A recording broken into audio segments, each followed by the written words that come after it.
Hello and welcome to the CX Files podcast. I'm your host, Mark Hillary.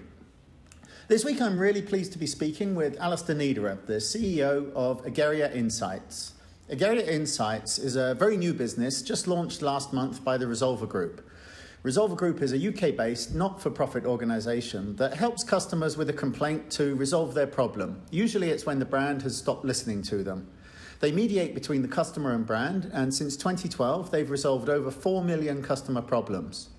The new business is focused on the B2B market and aims to help brands understand when and why their customers have a problem. So they're mining into the data and predicting when customers might have a problem. This is an important service because most customers don't actually complain at all. They just leave and never come back. So having this insight can be really useful. Okay, let's go straight to the interview with Alistair Niederer. Could you tell me a little bit about where the Resolver Group came from, what it's been doing, and the new company as well then? Hi, Mark, and sure.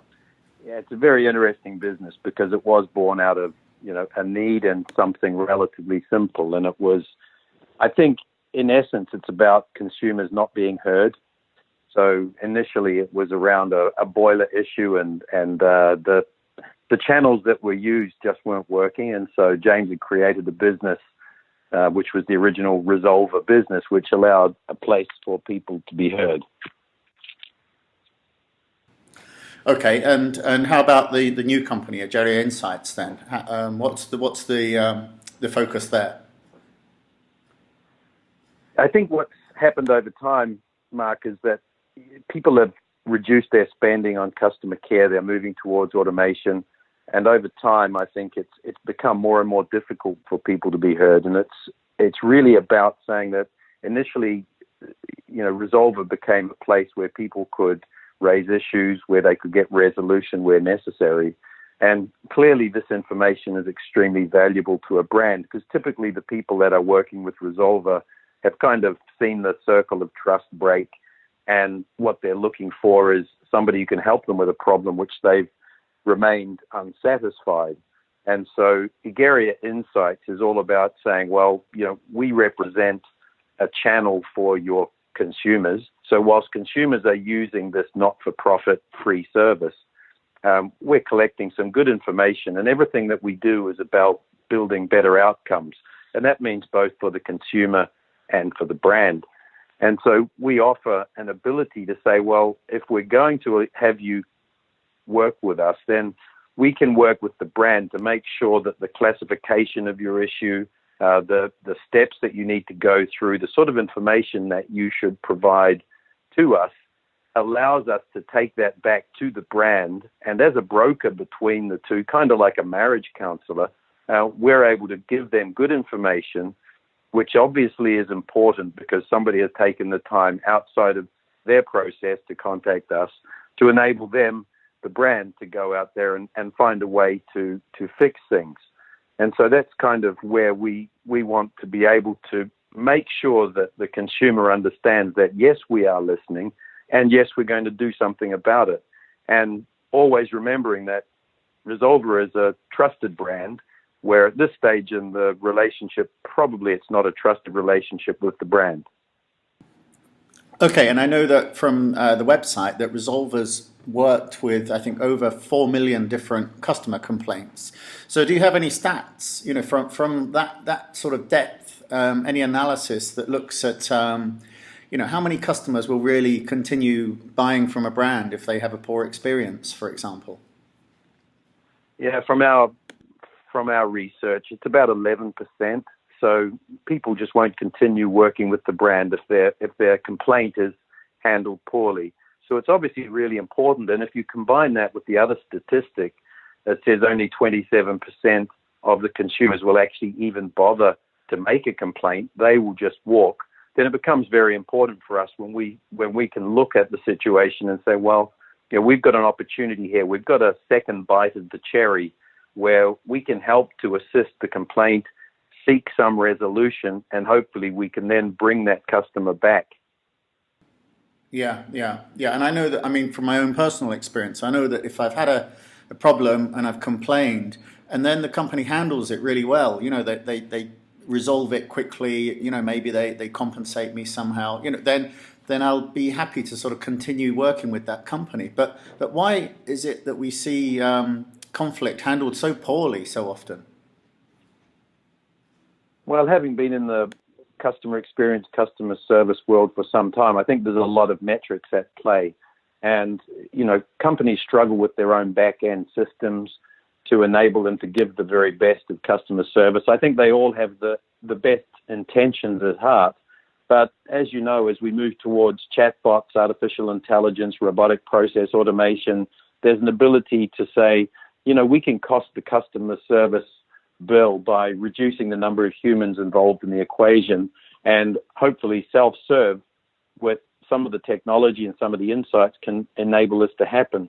Unfortunately, it doesn't always happen. And if you start to go off track on an automated self-service track, then, it can turn you very quickly into a detractor. And I think that, there's time for these things to kick in, and there's a time to make sure that you always allow people the ability to have their voice heard.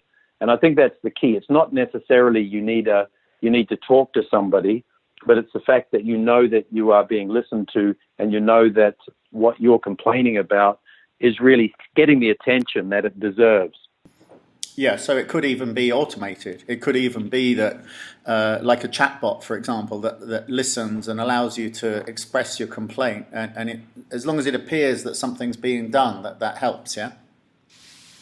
Yeah, I think a lot of it is about, the journey you've been on before with the brand and the journey that you're going on with Resolver. So Resolver as a trusted brand is sort of over 80% satisfaction. So you kind of know that whether you're using an app, using a messaging service like a WhatsApp, it's still going to be heard by Resolver, and it's still going to show the brand that somebody third party, somebody independent is taking note, that they're trying to resolve the situation, but also that they're stack ranking you against all of the others in the same area. So a big part of what we do is benchmarking, because we've got over 3,000 companies in the UK that we are picking up data every day.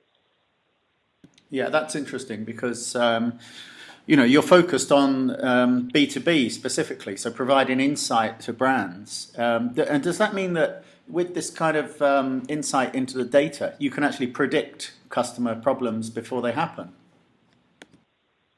Yes, and it's not using our own data, because the more you have, the more you can assist in predicting things. So we tend to focus on vulnerability prediction, escalation prediction, and churn prediction. So what that means is that where we're coming into the equation when somebody is really annoyed with a brand and they're heading to the ombudsman, and the cost to settle something through an ombudsman is, for a company, is likely to be £600 or more. So it's not a cheap thing to work with.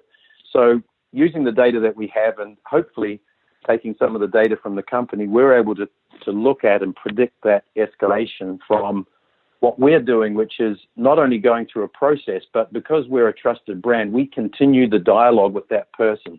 So they allow us to keep messaging backwards and forwards. So we know the end result. We know what they did, if they left, or if they stayed, and how they feel about it. So we're able to take things like, I think that take the feeling and take the pulse of people as they come into the situation and as they leave.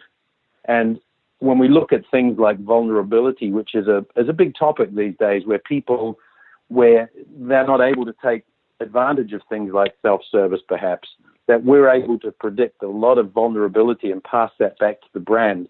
And a good case is that we look at situational vulnerability as well as demographic vulnerability. That means that we're able to listen to people who are telling us the problems they're having directly and accurately, which we can then categorize and feed back to the brand. So it's not necessarily that you're 90 years old, but it's the fact that you are living in an area where there's been a lot of snow, and if you don't have access to mobile service, for example, then you could be in trouble. So it's that sort of thing that we go to another layer.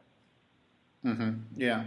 I mean, are there specific industries where this works best? I mean, is it mainly subscription type services, like a phone contract, or does it apply across all industries?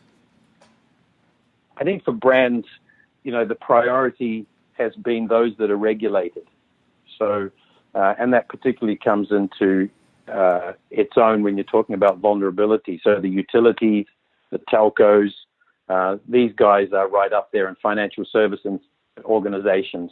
So that's an area that is of particular focus because they have to be particularly aware of what they're doing with their customers. And we add that extra dimension and that extra layer, which they're not necessarily getting themselves. But we are sitting across most verticals. And this is something, Mark, that's driven by the market, not by us. So when you go in, we have a place for you to register an issue, and you then select a company that you have the issue with. So it's completely driven by the consumer demand. Mm-hmm. Right, yeah. And what sort of conflicts or complaints are on the increase now? I mean, what are you seeing in the data at the moment? Well, I think always, billing issues is one of those biggest things where people feel hard done by, because if they're looking for resolution, it's often about some sort of financial recompense. So anything to do with billing or contractual issues is always an issue. But what sits around that or above that is the fact that people don't feel that they're being listened to, and they don't feel that they are being heard, and that their case is something that just is going nowhere. And I think that the fuse is relatively short. So what we're seeing now is loyalty is a very much and very quickly reducing gift to businesses, and it's being replaced by functionality. So you're finding that people have a much shorter fuse, and they're coming to us because they're wanting to resolve something, but they are ready to churn. So they're not taking into account necessarily the history of what they've been doing with the brand. They're just looking for the easiest, the fastest, the cheapest, and so that they will churn very, very quickly. And hopefully we can catch them before that point, and we can predict the sort of churn that we're expecting and who we're expecting to churn. Is that because of the kind of multi-channel environment that we've got today? I mean, is it because of things like Twitter that people are complaining more, or we've always complained? It just wasn't so visible. I think we've always complained. I think you have those people that complain in a public arena, those people that complain to their friends and peers and family, and those people that come and complain to a company. And the biggest thing we're seeing is that people are not wasting time complaining to a company because they realize it's not going to get them anywhere. So if they're what you call an onstage hater, then they will be out talking to everybody on social networks about how bad the service is. If they're a offstage hater, they're probably talking to their friends, families, and they will come to Resolver to say, here's a place where I know that my issue will be listened to. At least I've got a chance of getting some justice. Mm-hmm. Yeah. And obviously if someone does that kind of very public complaint, then it can go out to hundreds or even thousands of people.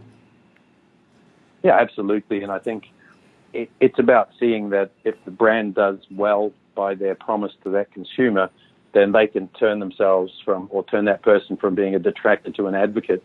Mm-hmm. Is that common? I mean, maybe in some of your previous experience as well. I mean, is it common if you can handle complaints well, to actually turn the whole thing around and create fans or advocates? Yeah, it's not really a problem at all, because as I said, it's not about so much loyalty as it is about functionality. So if you help somebody with their issue and they think, wow, they've really done a great job by what I was hoping, they've given me what I was looking for or something good, then they immediately are saying, this is good news, let's move on. And they will move on until the next point that they have a problem.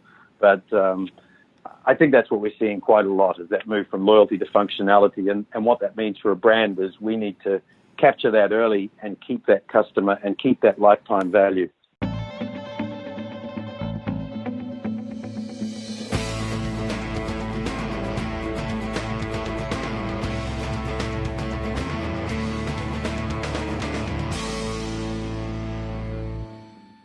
Thanks for listening to the CX Files podcast. Please take a moment to review the podcast, because this helps other listeners to find it. And if you have any suggestions, then get in touch with me on Twitter or LinkedIn. I'm @Mark Hillary with 2 L's, or just search Google for Mark Hillary.